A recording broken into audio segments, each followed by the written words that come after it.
ఇక దీని గురించి జర మెల్ల చెప్తామని ఆపిన నేను. ఇక బీఆర్ఎస్ పార్టీకి సంబంధించిన అవినీతి భాగోతం సంవత్సరంన్నర అవుతుంది. ఇక ఇదే ఈ నీతులు అవినీతి అని ఎందుకంటే అవినీతి వాళ్ళది, ఇక నీతులు చెప్పేది కాంగ్రెస్ అన్నట్టు అయిపోయింది. ప్రతిరోజు ఒకటి దీనికి సంబంధించిన దుకాణం మొత్తనే ఉంది. బీఆర్ఎస్ పార్టీకి సంబంధించిన అవినీతి భాగోతాలు బయటకు వస్తున్నాయి. మరి అవన్నీ ఏమవుతున్నాయి? వాళ్ళ మీద చర్యలు తీసుకుంటుర్రా? ఎందుకు పెండింగ్ అవుతున్నాయి? ఉన్న పలంగా వాళ్ళని ఎందుకు డిబార్ చేసి పడేస్తలేరు, తీసి పడేస్తలేరు ఉద్యోగాల నుంచి? ఎందుకు వాళ్ళని ప్రాసిక్యూట్ చేస్తలేరు? కేవలం ప్రకటనలకే పరిమితమా?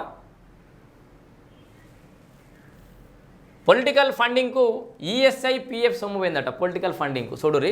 అవుట్సోర్సింగ్ ఏజెన్సీల నిర్వాహకమట. బీఆర్ఎస్ బినామీలే నిర్వాహకులు. ఉద్యోగుల ఖాతాల్లో డబ్బు జమ చేయకుండా మాయాజాలం, ప్రశ్నించిన వారికి బెదిరింపులు, బ్లాక్మెయిల్. ఏజెన్సీల పరిధిలో సుమారు 2 లక్షలకు పైగానే ఉద్యోగులు. దశాబ్ద కాలంగా కొనసాగుతున్న దందా. ఫిర్యాదు చేసినా స్పందించని అధికారులట. అర్థమైందా? అవుట్సోర్సింగ్ సంబంధించి ఏజెన్సీల నిర్వాహకం ఎట్లా చూడరు.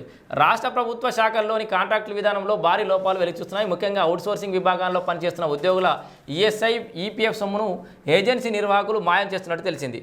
ప్రభుత్వాలు జీతాల భారాన్ని తగ్గించుకోవడానికి ఉమ్మడి ఏపీ నుంచి అవుట్సోర్సింగ్ విధానాన్ని కొనసాగిస్తూ వస్తున్నాయి. గతంలో మొదలైన అవుట్సోర్సింగ్ విభాగాల్లో ప్రస్తుతం 2 లక్షలకు పైగా ఉద్యోగులు సచివాలయం నుంచి మండల, గ్రామ స్థాయి వరకు సేవలు అందిస్తున్నారు. రాష్ట్ర వ్యాప్తంగా వందల సంఖ్యలో అవుట్సోర్సింగ్ ఏజెన్సీలు ఉన్నాయి.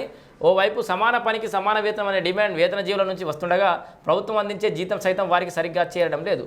ఈపీఎఫ్, ఈఎస్ఐ నిధులు జమలో స్కామ్. ఈ అవుట్సోర్సింగ్ విధానాన్ని తీసి పడేయాలి. నిజంగానే శ్రమ దోపిడీ అని చెప్పేసి నరికిండు కేసీఆర్ బాబు అప్పట్లో. అవుట్సోర్సింగ్ విధానం మొత్తం తీసి పడేస్తాడు. మరి ఇంతవరకు తీసేయలేదు.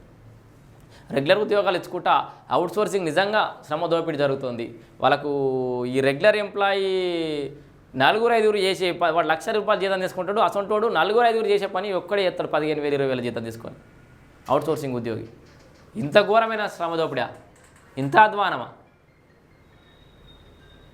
అవుట్సోర్సింగ్ కొనసాగించే ఉంటే వాళ్ళకు కూడా సమాన వేతనం ఇవ్వాలి. ఊరికే పంచాయతీ అవసరం లేదు.